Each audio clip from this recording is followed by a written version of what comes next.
तर विद्यार्थी मित्रांनो, आज आपल्याला पाहायचं आहे भारताचा प्राकृतिक भूगोल.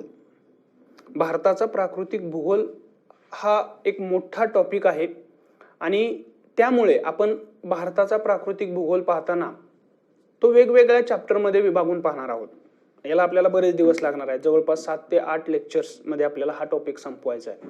प्रत्येक 7 ते 8 टॉपिक मध्ये आपण भारताचा प्राकृतिक विभाग अगोदर विभागणार आणि मग तो एक टॉपिक आपण अभ्यासणार आहोत. प्राकृतिक भूगोल म्हटलं की लक्षात ठेवायचं की प्राकृतिक भूगोलामध्ये जे तुम्हाला भूपृष्ठावरती पृथ्वीच्या असतं जे दिसतं, मग त्याच्यामध्ये पर्वत, पठारे, मैदाने, खडक, मृदा या सगळ्या बाबी या प्राकृतिक भूगोलामध्ये किंवा प्राकृतिक भूगोलाचा भाग येतात. थोडक्यात काय तर पृथ्वीच्या पृष्ठभागावर ज्या ज्या काही तुम्हाला नैसर्गिक निर्जीव गोष्टी दिसतात त्याला आपण काय म्हणतो किंवा त्या गोष्टींचा अभ्यास करणं, त्यांचं वितरण अभ्यासणं, याला आपण प्राकृतिक भूगोल असं म्हणू शकतो. ही ढोबळ व्याख्या झाली, बरोबर आहे. तर प्राकृतिक भूगोल म्हटलं की आपल्या समोर ते येतं. तुम्ही प्राकृतिक नकाशा जेव्हा पाहता तेव्हाही तुम्हाला दिसेल की त्याच्यामध्ये राज्य, देश वगैरे याच्या सीमा नसतात. तर त्यामध्ये काय असतं, भारताचा जर प्राकृतिक भूगोलाचा नकाशा बघितला तर अख्ख्या भारतामध्ये मग ते वेगवेगळ्या रंगामध्ये आपल्याला ते भाग दिसतात की जे रंग त्या प्रदेशाची उंची दाखवतात. उंचीनुसार वेगवेगळे रंग वापरलेले असतात. त्यानंतर समुद्रासाठी वेगळा रंग असतो. तर थोडक्यात काय तर एक भूरूपावर ज्या ज्या गोष्टी आहेत, निर्जीव गोष्टी आहेत, त्यांची माहिती किंवा त्यांचा अभ्यास हा प्राकृतिक भूगोलामध्ये केला जातो. तर हा भारताचा प्राकृतिक भूगोल अभ्यासण्यापूर्वी आपल्याला काही प्राकृतिक भूगोलाच्या बाबतीमध्ये महत्त्वाच्या संकल्पना अभ्यासायच्यात. खरं तर तोच मोठा भाग यामध्ये आपल्याला अभ्यासायचा आहे. प्राकृतिक भारत जो आहे त्याचा अभ्यास करताना मग हिमालय पर्वत, पठार, मैदान या गोष्टी अभ्यासायला आपल्याला फार वेळ लागणार नाहीये.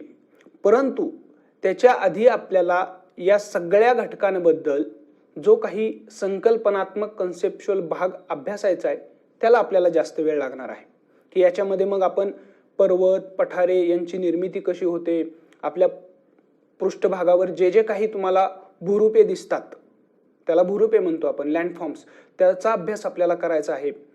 तर या सगळ्या गोष्टी या कन्सेप्च्युअल आहेत आणि त्या सगळ्यात जास्त मोठा भाग आपल्याला यामध्ये अभ्यासायचा आहे.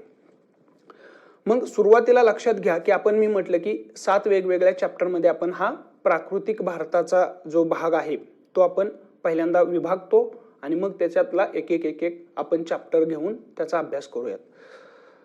तर हे 7 चॅप्टर जे आहेत ते सुरुवातीला आपण पाहूयात की नेमकं आपल्याला या प्राकृतिक भारताच्या भूगोलामध्ये काय अभ्यासायचं आहे. तर पहिल्यांदा आपण पृथ्वीची उत्पत्ती, उत्क्रांती आणि पृथ्वीचं अंतरंग हे पाहणार आहोत. पहिल्या चॅप्टरमध्ये आपण काय पाहणार आहोत, पृथ्वीची उत्पत्ती कशी झाली, त्यानंतर ती पृथ्वी निर्माण झाल्यानंतर आज जशी पृथ्वी दिसते, जिच्यावरती पाणी आहे, हवा आहे, वातावरण आहे आणि त्याच्यावरती जीवसृष्टी देखील आहे. तर या सगळ्या गोष्टींची उत्क्रांती कशी झाली तर ते आपल्याला यामध्ये पाहायचं आहे. आणि यामध्ये आपल्याला पृथ्वीच्या आतमध्ये काय आहे, केंद्रापासून ते पृथ्वीच्या पृष्ठभागापर्यंत काय आहे, ते पृथ्वीचं अंतरंगाचा देखील अभ्यास या पहिल्या चॅप्टरमध्ये करायचा आहे. त्यानंतर दुसऱ्या चॅप्टरमध्ये आपल्याला खडकाविषयी अभ्यास करायचा आहे. म्हणजे खडकांचे प्रकार किती, त्यांची निर्मिती कशी होते आणि त्यांची वैशिष्ट्ये काय आहेत. तर हे आपल्याला दुसऱ्या चॅप्टरमध्ये पाहायचं आहे. तिसऱ्या चॅप्टरमध्ये एक भूपट्ट विवर्तनिकी सिद्धांत पाहायचा आहे, प्लेट टेक्टोनिक थेरी. तर तो काय आहे ते आपण तेव्हा पाहूयाच. हा थोडा नवीन भाग आहे की जो आजपर्यंत आपल्याला साधारण आपल्या शालेय अभ्यासक्रमामध्ये हा आपल्याला 10वी पर्यंत कुठे झालेला नसतो. 11वी 12वीला भूगोल विषय असेल, त्यामध्ये वाचन आलेलं असेल तर त्यामध्ये आपल्याला तो अभ्यासणं शक्य आहे. परंतु जर 10वी पर्यंतच भूगोलाचा संबंध असेल तर तो आपल्याला ओळख नाही त्याची, तो नवीन भाग आहे. तर ती एक प्लेट टेक्टोनिक थेरी आपल्याला एक चॅप्टर तो एक पाहायचा आहे. त्यानंतर पुढचा महत्वाचा चॅप्टर असणार आहे 4था, तो म्हणजे भूविकासावर परिणाम करणारे घटक आणि त्यामध्ये अंतर्गत बले आणि बाह्य बले हे आपल्याला अभ्यासायचे. भूविकासावर परिणाम करणारे घटक यामध्ये आपल्याला जो काही आपला पृथ्वीचा पृष्ठभाग आहे, सरफेस आहे, तर त्याच्यावरती सतत काहीतरी बदल होत असतात आणि थोडक्यात त्याचा विकास होत असतो आणि या विकासावर परिणाम करणारे घटक कोणते, मग कशामुळे हा विकास होतो, तर त्याच्यामध्ये आपल्याला मग भू अंतर्गत बले आणि भूबाह्य बले अशा 2 बलांचा आपल्याला यामध्ये अभ्यास करायचा आहे. लक्षात आलं. पुढचा त्यानंतरचा चॅप्टर असणार आहे तो म्हणजे भूरूप चक्र आणि काही कारकांची भूरूपे यांचा आपल्याला अभ्यास करायचा. आता भूरूप चक्र म्हणजे काय, तर आपल्या पृष्ठभागावर जे आपल्याला भूरूपे दिसतात, म्हणजे पर्वत हे एक भूरूप आहे, एखादी टेकडी आहे तेही एक भूरूप आहे. भूरूप म्हणजे काय, भू म्हणजे जमीन आणि रूप म्हणजे त्याचं रूप. जे तुम्हाला पृथ्वीच्या पृष्ठभागावर दिसतं त्याला आपण भूरूप म्हणतो. मग तो पर्वत असू शकतो, मैदान असू शकतं, वाळवंट असू शकतं, खोलगट भाग असू शकतो. तर या सगळ्यांना आपण काय म्हणतो, वेगवेगळ्या प्रकारची भूरूप.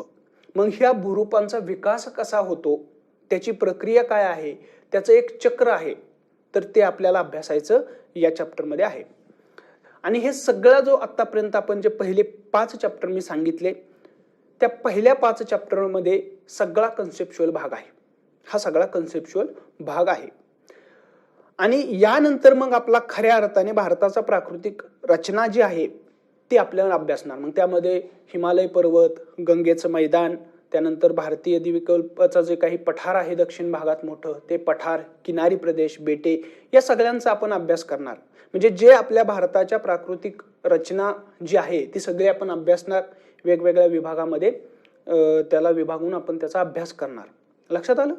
आणि सगळ्यात शेवटचा चॅप्टर असणार आहे तो म्हणजे भारताचं इतर देशांच्या संबंधित असणारं स्थान, सीमा आणि भूसामरिक महत्व, जो आपल्याला सिलेबसला एक छोटासा टॉपिक देखील आहे. मग यामध्ये आपण थोडक्यात राजकीय भूगोल असं म्हटलं तरी चालेल, की भारताला कोणकोणत्या देशांच्या सीमा आहेत, त्यांची लांबी किती आहे, वगैरे वगैरे बाबी आपण यामध्ये अभ्यासणार आहोत. पण लक्षात आलं की अशा पद्धतीने आपल्याला हे 7 चॅप्टरमध्ये हा भारताचा प्राकृतिक भूगोल जो आहे तो भाग अभ्यासायचा आहे. पुन्हा एकदा लक्षात घ्या, ती लिस्ट पाहून घ्या, कारण का तर हा एक मोठा भाग आहे. याच्यामध्ये आपल्याला 7-8 लेक्चर जाणार आहेत. हा मोठा भाग आहे आणि त्याच्यामुळे त्यांच्यामध्ये लिंक असणं गरजेचं आहे. आपण प्राकृतिक भूगोल शिकतोय हे आपल्या लक्षात असलं पाहिजे. तर यासाठी आपण काय केलं की त्याच्या अगोदरच आपण सुरुवात करण्यापूर्वीच चॅप्टर कोणते असतील ते सांगितलं, की जेणेकरून आपण एक एक चॅप्टर संपवणार आणि ते समजायला थोडं सोपं जाईल. तर मग पहिला चॅप्टर आपला आज आपण सुरू करूयात. आणि आजच्या लेक्चरमध्ये आपण पहिला जो काही चॅप्टर आहे ज्याच्यामध्ये पृथ्वीची उत्पत्ती, उत्क्रांती आणि पृथ्वीचं अंतरंग आपल्याला पाहायचं आहे. तर लक्षात आलं. तर तो आज आपण पहिला चॅप्टर पाहतोय, की ज्यामध्ये मग आपण पृथ्वीची उत्पत्ती कशी झाली, म्हणजे या विश्वामध्ये विश्वाचीच उत्पत्ती कशी झाली, त्याचे जे काही सिद्धांत मांडले गेलेत ते सिद्धांत पाहू. त्यानंतर मग यामध्ये पृथ्वीच्या उत्पत्तीमध्ये आपल्या सूर्यमाला कशी निर्माण झाली, तारा कसा निर्माण झाला, ग्रह कसे निर्माण झाले, उपग्रह कसे निर्माण झाले, आणि या सगळ्यात शेवटी मग जी काही पृथ्वी तयार झाली त्या पृथ्वीचं रूपांतर आजच्या जीवसृष्टी असलेल्या पृथ्वीमध्ये कसं झालं, म्हणजेच पृथ्वीची उत्क्रांती कशी झाली ते पाहू. आणि मग सगळ्यात शेवटी पृथ्वीच्या आतमध्ये मग काय आहे त्याचा आपण अभ्यास करणार आहोत. तर लक्षात येतंय. तर पहिला चॅप्टर आपला हा आहे आजचा, पृथ्वीची उत्पत्ती, उत्क्रांती आणि पृथ्वीचे अंतरंग.